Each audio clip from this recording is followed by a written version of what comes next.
Assalamualaikum warahmatullahi wabarakatuh. Waalaikumsalam warahmatullahi wabarakatuh. Alhamdulillah, alhamdulillahirrahmanirrahim. Wabihi nasta'in wa ala al-mursalin.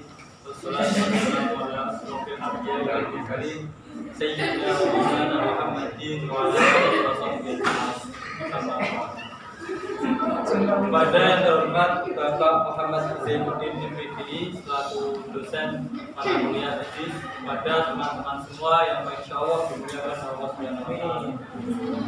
Pertama-tama mari kita panjatkan puji syukur kepada Allah Subhanahu wa taala yang telah memberikan kita beribu-ribu kenikmatan, terutama nikmat iman, nikmat Islam, nikmat sehat, sehingga kita semua dapat berkumpul di sini dalam keadaan sehat walafiat.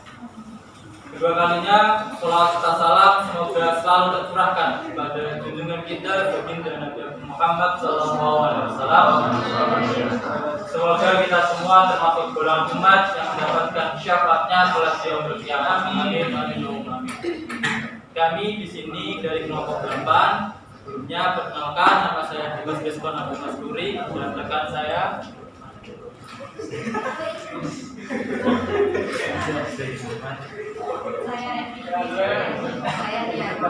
kami di sini akan melaksanakan apa yang menjadi tugas kami, yaitu mempresentasikan hasil kerja kelompok kami, yaitu mengenai adab duduk di majelis ilmu. Oke, untuk materi yang pertama akan disampaikan oleh Saudara Zain. Tempat dan waktu kami persilakan.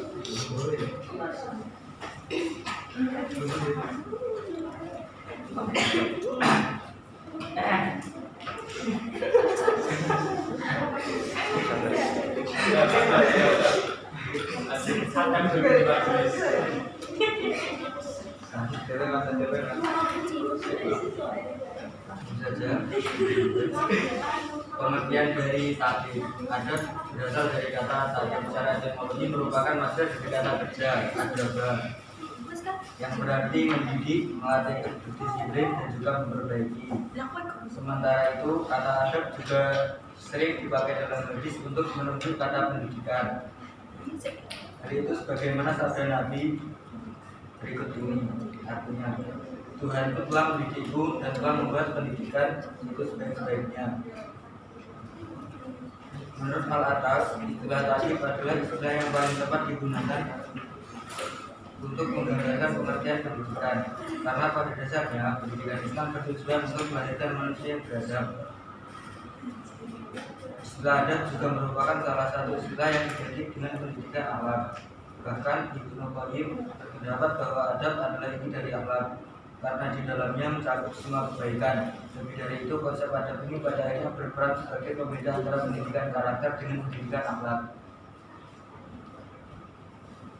Tanpa memperhatikan dimensi ketahui dan ilahiyah, sehingga orang berkarakter belum bisa disebut berakhlak, karena bisa jadi orang berkarakter toleransi yang mengikuti paham pluralisme sehingga memukul rata semua agama tanpa batasan norma syariat. Sementara dalam pendidikan akan mengintegrasikan kedua nilai tersebut, yakni nilai kemanusiaan dan nilai uluhiyah adalah hal yang wajib dan tidak boleh dipisah-pisahkan, sehingga orang yang berakhlak secara langsung mencakup yang berkarakter.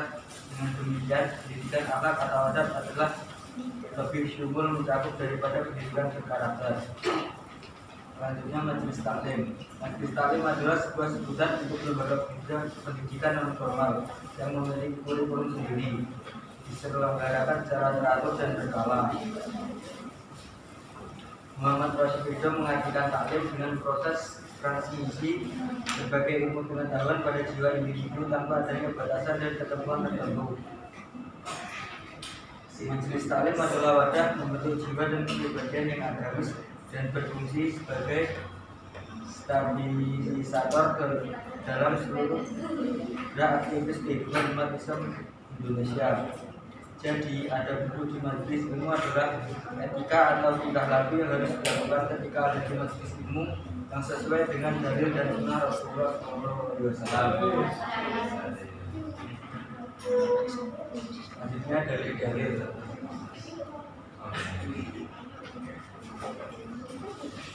Nah,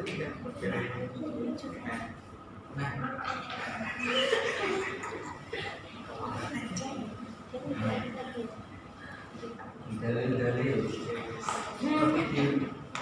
seperti diriwayatkan dari Abu Waqid Al-Laisi, suatu Nabi sedang duduk dalam masjid bersama-sama dengan orang banyak. Datang 3 orang, yang 2 orang masuk ke dalam masjid Rasulullah, dan seorang lagi pergi. Setelah keduanya berdiri, yang seorang melihat tempat lapang di tengah orang banyak, maka duduklah dia ke situ, dan seorang lagi duduk saja di belakang orang banyak. Yang ketiga terus pergi. Setelah Rasulullah berbicara, ia berkata, "Baik, kuceritakan kepadamu tentang orang yang ketiga itu. Yang seorang mencari tempat kepada Allah, maka diberi tempat oleh Allah. Yang seorang lagi merasa malu, maka malu pula Allah itu adanya. Sedangkan orang yang ketiga berpaling, maka Allah pun berpaling darinya." Hadis riwayat Al-Bukhari dan Muslim. Tidaklah suatu kaum berkumpul di satu rumah Allah, mereka membacakan kitabullah dan mempelajarinya, kecuali turun kepada mereka ketenangan dan rahmat menyelimuti mereka. Para malaikat mengelilingi mereka dan Allah menguji mereka di hadapan makhluk yang ada di sekitarnya. Barang siapa yang kurang amalannya, maka nasabnya tidak menganggapnya. Selanjutnya akan kita jadikan dengan saya. Oke, masuk ke pembahasan yang kedua mengenai adab duduk di majelis ilmu yang akan disampaikan oleh rekan saya Nia dan mewakili badannya. Kami persilakan. Selanjutnya adab duduk di majelis ilmu. Beberapa adab yang diajarkan oleh Rasulullah SAW dan para sahabat ketika duduk di majelis ilmu, yaitu sebagai berikut. Yang pertama, sudah pasti kita harus mempunyai niat yang benar. Hendaklah seorang muslim menghadirkan niat yang benar ketika menghadiri majelis. Misalnya, seseorang duduk bersama tamu untuk memuliakannya, duduk bersama keluarga untuk menasehati dan agar lebih akrab dengan mereka, duduk bersama teman-teman untuk merekatkan tali persaudaraan di antara mereka, atau mempelajari ilmu syar'i, atau duduk bersama manusia untuk mendiskusikan masalah yang membawa maslahat dalam urusan agama maupun dunia. Yang kedua, menghormati guru. Bersikap hormat kepada guru agar ilmu yang kita peroleh itu bermanfaat. Yang ketiga, saling melapangkan tempat duduk. Di dalam majelis ilmu atau pertemuan, hendaknya kita memberi tempat duduk untuk orang yang baru datang dengan menggeser dari tempat duduk, seperti dalam firman Allah Quran surat Al-Mujadalah ayat 11. A'udzubillahi minasyaitonirrajim. Ya ayyuhalladzina amanu idza qila lakum fassahu fil majalisi famsahu yafsahillahu lakum wa idza qila sujudu famsuju yarfa'illahu alladhina amanu minkum walladhina utul ilma darajat wallahu bima ta'maluna khabir. Sadaqallahul adzim. Yang artinya, hai orang-orang yang beriman, apabila kamu dikatakan kepadamu berlapang-lapanglah dalam majelis, maka lapangkanlah, niscaya Allah akan memberi kelapangan untukmu. Dan apabila dikatakan berdirilah kamu, maka berdirilah, niscaya Allah akan meninggikan orang yang beriman di antara kamu dan orang-orang yang diberi ilmu pengetahuan beberapa derajat. Dan Allah Maha mengetahui apa yang kamu kerjakan.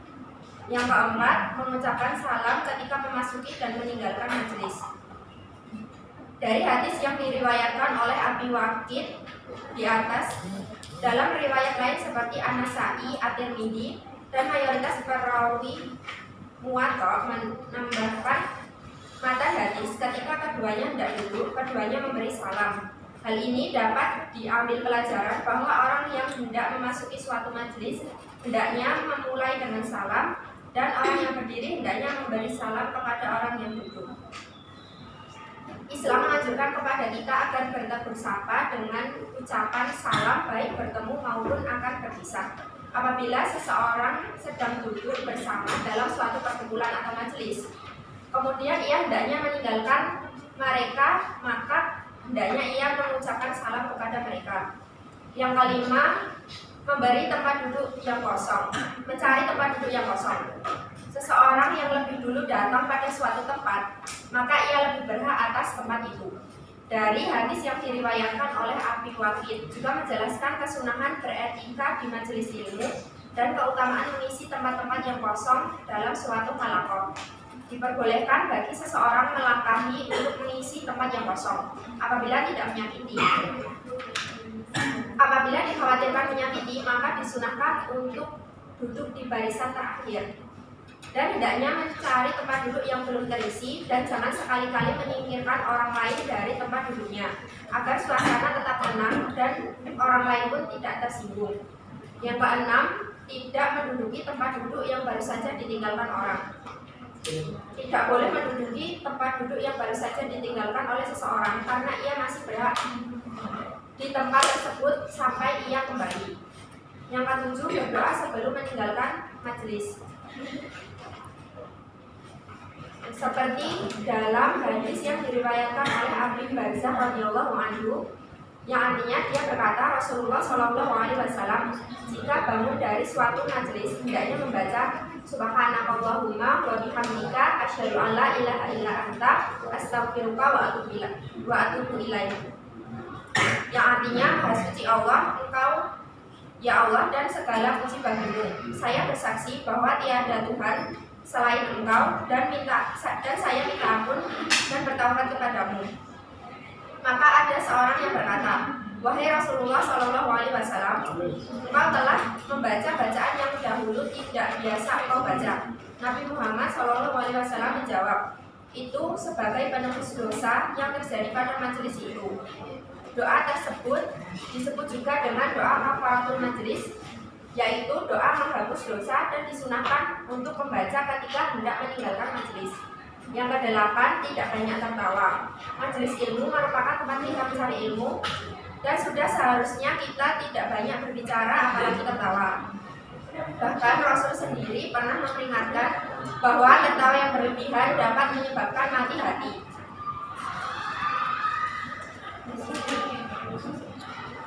Yang kesembilan, memperhatikan guru. Ketika sedang berada di majelis, perhatikanlah apa yang dibicarakan dan didiskusikan di dalamnya.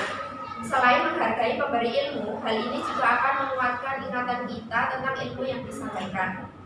Dan yang terakhir adalah memperhatikan adab ketika bersin dan batuk. Seorang muslim hendaknya berusaha untuk tidak mengganggu saudaranya ketika bersin, batuk, dan riak. Oleh karena itulah Nabi Muhammad Shallallahu Alaihi Wasallam ketika bersin meletakkan kedua tangan atau kain di mulutnya dan merendahkan suaranya. Ketika ia bersin, hendaklah ia mengucapkan Alhamdulillah, lalu yang mendengarnya mengucapkan Yarhamullah. Kemudian yang bersin balik menjawab Yarhamullah berdasarkan hadis Abu Hurairah yang diriwayatkan oleh Bukhari. Selanjutnya akan disampaikan oleh teman saya. Kemudian sebagai mulai pertama yang akan disampaikan oleh saudara Evi. Sebenarnya kalau silakan. Oke, selanjutnya yaitu keutamaan dari adab duduk di majelis ilmu. Yang pertama yaitu dimudahkan jalan menuju surga. Rasulullah bersabda yang artinya, barang siapa menempuh jalan menuntut ilmu, maka Allah akan memudahkan jalannya menuju surga. Hadis riwayat At-Tirmizi dan Abu Dawud. Yang kedua, mendapatkan ketenangan rahmat dan dimuliakan malaikat. Tidaklah suatu kaum berkumpul di salah satu rumah dari rumah-rumah Allah atau masjid, membaca kitabullah dan mempelajarinya, melainkan akan turun kepada mereka sakinah atau ketenangan. Mereka akan dinaungi rahmat, mereka akan dilingkupi para malaikat, dan Allah akan menyebut mereka di sisi para makhluk yang dimuliakan di sisinya. Hadis riwayat Muslim. Yang ketiga yaitu termasuk jihad fisabilillah. Barang siapa yang memasuki masjid kami ini atau Masjid Nabawi untuk mempelajari kebaikan atau untuk mengajarinya, maka ia seperti mujahid fisabilillah. Dan barang siapa yang memasukinya bukan dengan tujuan tersebut, maka ia seperti orang yang sedang melihat sesuatu yang bukan miliknya. Hadis riwayat Ibnu Hibban. Yang keempat yaitu dicatat sebagai orang yang sholat hingga kembali ke rumah. Jika seseorang berwudu di rumah kemudian mendatangi masjid, maka ia terus dicatat sebagai orang yang sholat hingga ia kembali. maka janganlah ia melakukan seperti ini. Kemudian beliau mencontohkan tasbih dengan jari-jarinya. Hadis riwayat Al-Hakim. Tasbih adalah menjalin jari jemari. Yang kelima yaitu dicatat amalannya di Eliin. Seorang yang setelah selesai salat di masjid kemudian menetap di sana hingga saat berikutnya tanpa melakukan lakukan atau kesia-siaan di antara keduanya akan dicatat amalan tersebut di Eliin. Hadis riwayat Abu Daud. Yang terakhir yaitu mendapatkan perlindungan di akhirat.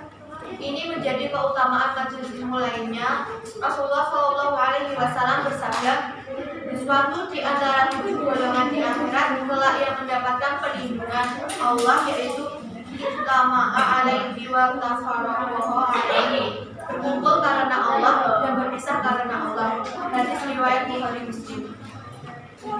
Baik, dari beberapa pembahasan yang telah dibahas di atas dapat disimpulkan bahwa adab duduk di majelis ilmu adalah etika atau tingkah laku yang harus dilakukan seseorang ketika ada di majelis ilmu yang sesuai dengan dalil dan apa yang telah disunahkan oleh Rasulullah SAW. Beberapa adab duduk di majelis ilmu yang diajarkan oleh Rasulullah dan para sahabat diantaranya: niat yang baik untuk mendapat ridho Allah, menghormati guru, saling melapangkan tempat duduk, mengucapkan salam ketika memasuki dan meninggalkan majelis, mencari tempat duduk yang kosong, tidak menduduki tempat duduk yang baru saja ditinggalkan, berdoa sebelum meninggalkan majelis, tidak dengan tertawa dan memperhatikan guru. Dari beberapa adab yang telah disebutkan di atas, dan apabila dilakukan, kita akan memperoleh beberapa manfaat. Di antaranya dimudahkan jalan menuju surga, mendapatkan ketenangan, rahmat, dan dimuliakan malaikat. Kemudian orang yang mencari ilmu termasuk jihad fisabilillah. Itu tadi presentasi dari kelompok kami. Kemudian kami buka sesi tanya jawab. Izin bertanya. Tentang apa?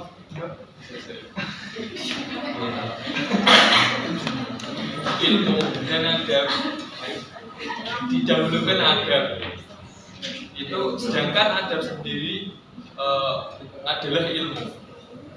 Paham tak? Terus minta penjelasannya yang tadi di keutamaan dicatat sebagai orang yang sholat hingga kembali ke rumah. Itu hadisnya menerangkan tentang orang yang berwudu di rumah dan lalu pergi ke masjid, lalu kembali ke rumah. Apakah ada larangan dalam duduk di majelis ilmu? Kalau ada, sebutkan. Ya, tentang adab dalam duduk di majelis ilmu. Kalau melihat di era modern sekarang tentang keberadaan adab di dalam majelis ilmu itu menurut Anda bagaimana? Nanti ada duduk di majelis ilmu dianjurkan untuk mengucapkan salam salah satunya. Dimana kalau kita mau ke majelis ilmu tapi sudah terlambat dan saat kita mau masuk itu yang sudah berada di majelis tersebut sudah berdoa, maka kita dianjurkan untuk mengucapkan salam dan penjelasannya. Izin menanggapi beberapa pertanyaan yang telah diberikan. Itu pertanyaan pertama mengenai mengapa ada mencari ilmu dan adab. Dari Abdullah bin Mubarak jumlah maksudnya dikutip dari kitab Alim karya Kiai Haji Nasir. Kita lebih membutuhkan adab meskipun sedikit, ilmu meskipun banyak. Karena orang yang berilmu belum tentu beradab, tapi jika orang yang beradab sudah pasti berilmu. Dan tingkatan adab lebih tinggi dari ilmu. Kalau adab pokok lagi. Kemudian coba kita ingin kembali. Tugas utama Rasulullah SAW diturunkan di muka bumi, yaitu innama bumistu litamimma makarimul akhlak. Jadi tugas utama Rasulullah diturunkan ke muka bumi itu menyempurnakan akhlak. Jadi Jadi mengapa adab lebih utama daripada ilmu? Karena itu tadi, orang yang berilmu belum tentu beradab. Terus juga orang yang berilmu belum tentu beradab, karena banyak orang di muka bumi ini memanfaatkan dengan ilmunya untuk hal-hal yang mungkin membuat negatif atau membuat bumi ini malah lebih buruk. Tapi sebaliknya, jika kita memiliki adab, kita beradab, kita bisa memanfaatkan ilmu yang kita miliki walaupun sedikit, asalkan kita beradab, kita lebih bermanfaat ilmu tadi bila kita memiliki adab.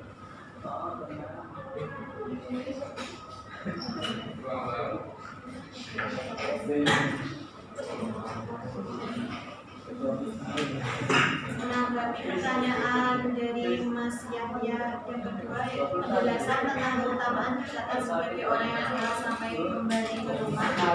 Maksudnya yaitu jika seorang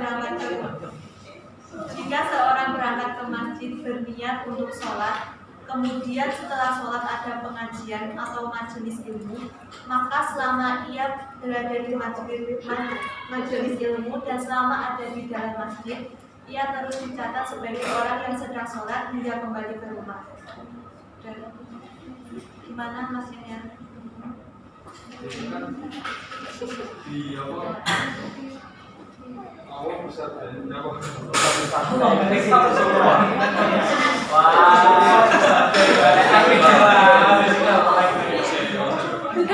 Jika seseorang berwudu di rumah, kemudian orang berwudu di rumah, terus pergi ke masjid. Jadi itu kamu loh. Berarti kembali lagi ke rumah. Pak, Yura, terus dicatat sebagai orang yang sholat.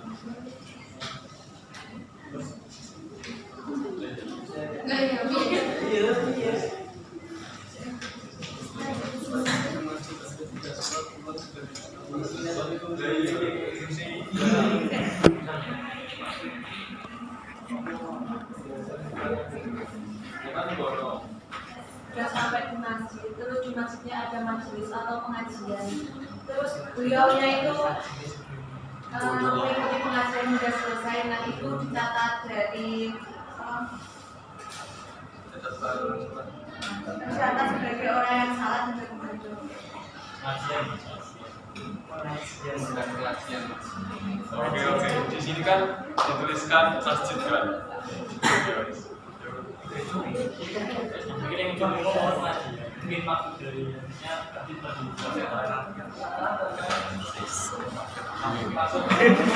maksud di sini itu kajian. Kan bisa tulisannya itu kan sampai dituliskan masjid. Secara logika kan ya. Iya. Karena yang pertama biasanya misal dia datang ke masjid terus mengikuti pengajian mau bisa terus langsung sholat. Penjelasannya seperti itu. Oke. Bahaya nih. Sosial katanya dari macam adab sirah sekarang seperti apa? Oh, diperhatikan ya itu.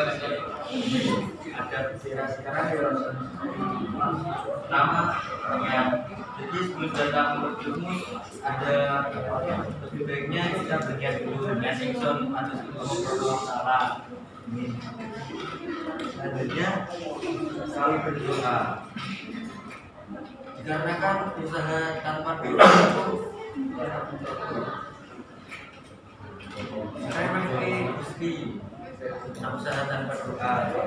Selanjutnya bersungguh-sungguh doa tok dan sungguh-sungguh deh.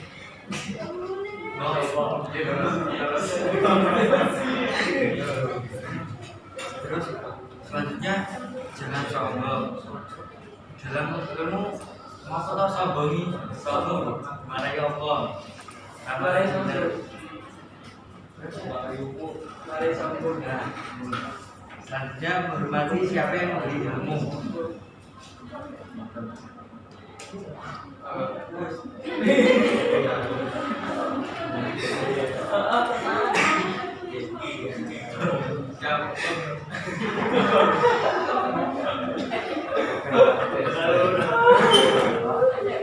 Mungkin sih dimasuki di era zaman sekarang ini ya. Oke, mungkin kalau di era zaman sekarang kan namanya majelis ilmu kan banyak. Majelis ilmu, majelis sholawat, mungkin ada sebagian lah, tidak semua. Yang datang ke majelis ilmu mungkin niat karena dunia ada, atau benar niat untuk mencari ilmu juga ada. Jadi di zaman sekarang ya yang nyeleweng dari niat awalnya ada, tapi ya tidak semua, karena niat dalam hati. Tapi kalau menurut Anda tentang adanya adab di majelis, terus kita kaitkan dengan pembelajaran seperti ini, kan ini termasuk majelis juga. Nah itu seperti apa di era sekarang ini tentang majelis, apa adabnya itu? Orang-orang ini apa maksudnya? Adabnya mereka sekarang gimana? Oh iya.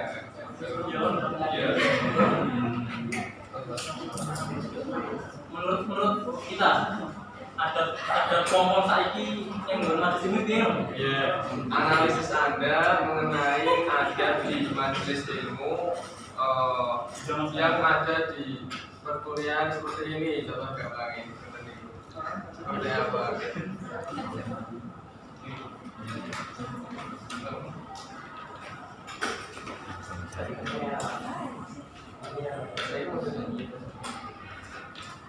Mengenai analisis kami, adab seperti yang ada di perkuliahan seperti ini kan sama aja seperti adab di majelis ini. Nah, menurut kami kalau sekarang ini, saat ini kita duduk rapi, mendengarkan guru, menghormati guru, itu kan juga bagian dari adab yang tadi sudah disebut. Nah, ketika kita mendengarkan apa yang tadi disampaikan dosen, juga termasuk adab. Kita menghormati dosen seperti misal kaki kita di bawah, kita tidak apa ya, mungkin ada sebagian dosen yang melarang kita untuk makan di kelas, kita menuruti, dalam hal yang kita hormati juga termasuk adab. Nah, jadi seperti saat ini, semisal kita memperhatikan guru, memperhatikan dosen, menghormati dosen, terus kita sebelum masuk ke ruangan pun kita salam dan lain sebagainya, adab-adab yang telah disebutkan tadi, berarti adab di perkuliahan ini pun juga ada. Realnya ya contoh seperti kalian, ada Pak dosen di sini, kalian tidak rame sendiri, insya Allah. Terus kalian juga menghormati, kalian tidak menghormati, kalian memperhatikan. Dan Mas nambahin berani bertanya itu termasuk juga ada dalam sabda Rasul yang artinya seandainya mereka bertanya, sesungguhnya obat-obatan adalah bertanya. Riwayat Abu Daud, Ibnu Majah, Ahmad dan Darimi dan Isahihkan dan Salim Al-Hilali dalam Tadhibul Ibadah Al-Muntaqal bin Miftah dari Sabda halaman 174. Terus saling menghormati antar teman juga termasuk ada. Gimana Mas? Iya. Iya. Samping Mas.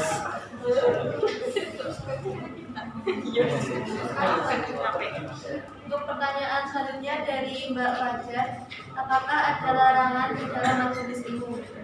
Ada yang pertama yaitu tidak berbisik berduaan. Ya, selanjutnya tidak banyak tertawa. Terus yang selanjutnya yaitu tidak duduk di tengah majelis. Maksudnya yaitu tidak akan mengambil posisi di tengah majelis, apalagi jika ia datang terlambat. Gimana Mbak?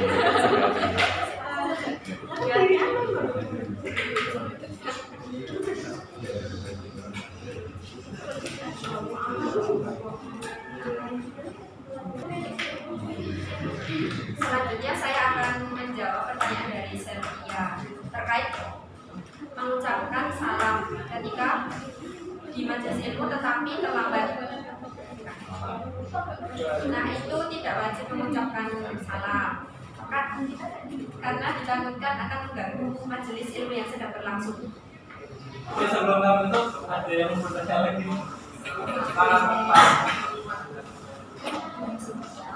Tips. Oke.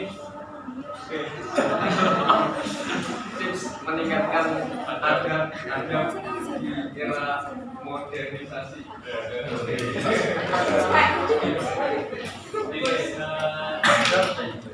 Atau cara kita harus meningkatkan adab di era sekarang. Oke. Pertama yang harus kita sadari, bahwasanya kita harus menjaga perasaan orang lain. Pertama. Jadi kita harus tahu bagaimana perasaan orang lain ketika kita melakukan suatu hal. Itu kita harus tahu. Kira-kira apa yang kita lakukan itu bisa menyakiti orang lain tidak. Lebih spesifiknya pada misal itu pada dosen atau guru, ustaz dan lain-lain. Kemudian yang kedua,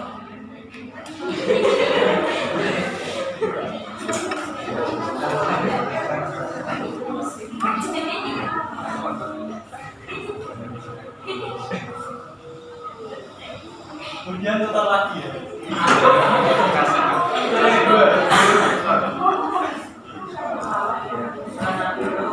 Mungkin kita lebih banyak baca-baca mengenai adab-adab, mengenai kitab-kitab tentang adab. Contoh kitab wasoya,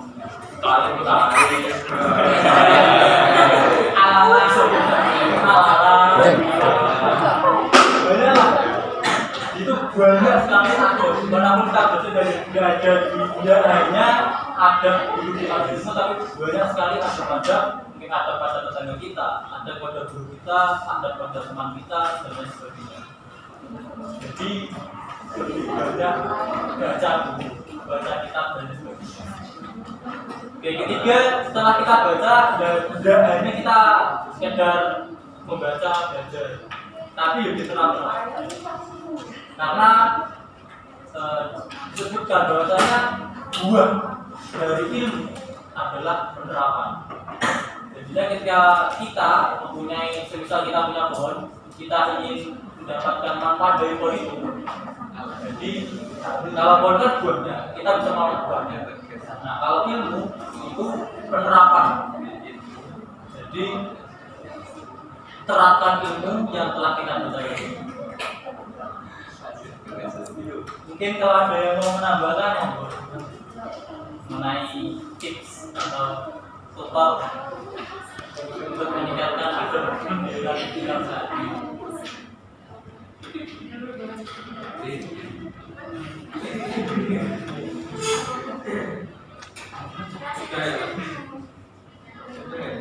Oke, sudah cukup. Ada yang mau menambahkan?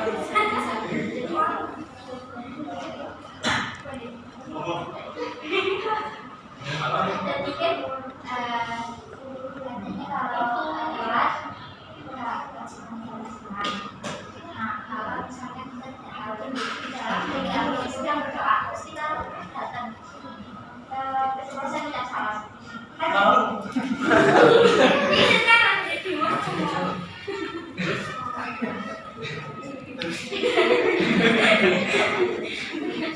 Terus saya berada di orang yang masih berdoa, apakah masih menjawab salamnya atau melanjutkan doanya setelah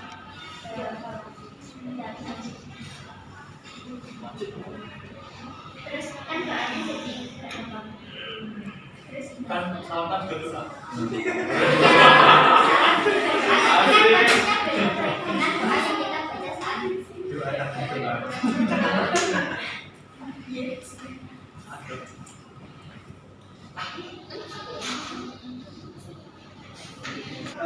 Sesuai hadis dari Abdullah ibnu Umar radhiyallahu anhu yang artinya jelaskan. Rasulullah SAW menuju Masjid Kuba, kemudian sholat di dalamnya. Sholat ya, ini lebih sama-sama doa. Jadi sama-sama doa, doa. Lalu datanglah sekelompok orang-orang Ansor. Saya mengucapkan salam, sementara Rasulullah sedang sholat. Abdullah berkata, aku bertanya kepada Bilal, bagaimana kau melihat Rasulullah SAW menjawab salam saat mereka mengucapkan salam sementara beliau sedang sholat? Abdullah berkata, dia Bilal menjawab seperti ini. Beliau lalu membuka telapak tangannya. Ja'far bin Auf membuka telapak tangannya dan menjadikan perut telapak tangan di bawah, menjadikan punggung telapak tangan di atas.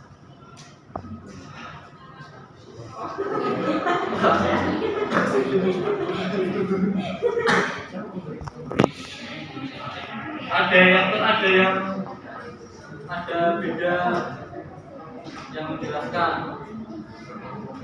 Ini dari beda sahabat Suhaib.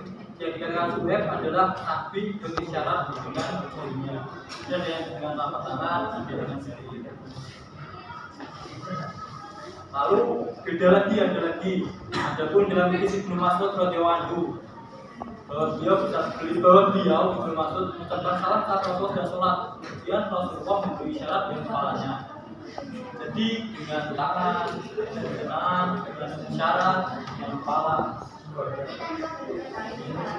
Ya, bisa. Jadi ada seperti itu. Dengan isyarat. Tapi itu kan kalau sholat ya, sholat. Kemudian kan belum pernah mungkin kita juga ada dalil yang membolehkan kita tidak berdoa. Nah jadi ini tadi sebagai keadaan darurat kita memberikan isyarat-isyarat yang kepalanya mungkin.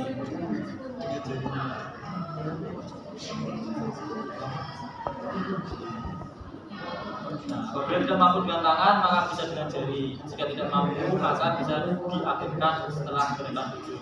Menjawab salam dan isyarat saat sholat sama dengan menjawab salam menjawab salam dengan perkataan. Bisa menjawab kok ini setelah bersolat, misalnya sama sholat.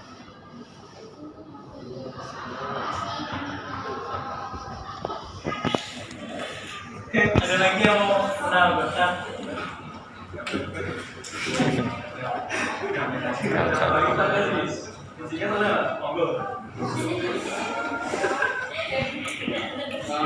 Apakah kalau kita mengkritik guru kita, apakah termasuk ke dalam su'ul adab? Karena secara logika itu kan kesannya seperti mendekte. Dan seperti apa jika boleh kita mengkritik seorang guru, caranya itu seperti apa? Singkat malam.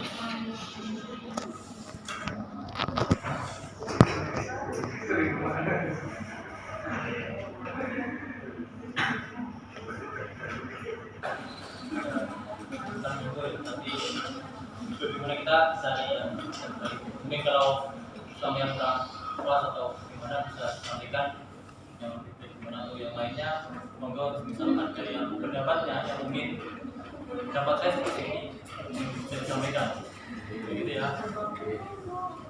Oke, termasuk suladab atau bukan? Oke, suladab kan artinya tidak memiliki adab. Jadi semisal kita ingin memberikan apa ya, kritikan, masukan atau saran kepada guru, ya sebaiknya kita berikan saran atau kritikan itu tadi dengan bahasa atau perkataan yang sopan, yang setidaknya tidak menyakiti guru. Lalu kita kritik itu perbuatannya. Jadi kita kritik itu ke perbuatannya apa yang dilakukan. Misal kita kritik perbuatannya, kita berfokus pada perbuatannya, bukan pada orangnya. Semisal kita nggak suka itu nggak suka kepada perbuatannya. Misal ada kritikan tadi, kan kritikan bisa muncul ketika kita tidak suka. Nah, kita itu tidak suka pada perbuatannya. Jangan sampai kita suka dan tidak suka pada orangnya. Jadi dibedakan terlebih dahulu. Nah, kemudian kita sampaikan kritik itu tadi atau saran itu tadi dengan bahasa atau kalimat yang mungkin tidak menyakiti perkataan, tidak menyakiti hati dari itu. Jadi sampaikan dengan bahasa yang sopan, sehingga tidak menimbulkan adanya sulazah atau tidak punya sopan santun.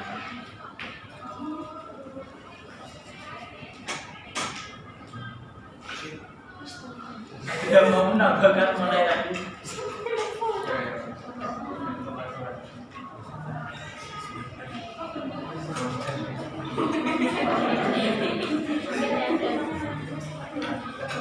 Oke, cukup. Oke, terima kasih pada teman-teman semua yang telah mendengarkan, memberikan pertanyaan dan lain sebagainya. Kami ucapkan terima kasih. Lalu kami depan di sini pasti terdapat kesalahan dalam kami menyampaikan, ada kekhilafan mungkin dari tutur kata kami yang kurang sopan dan sebagainya. Kami mohon maaf yang sebesar-besarnya. Terima kasih. Wassalamualaikum warahmatullahi wabarakatuh. Waalaikumsalam.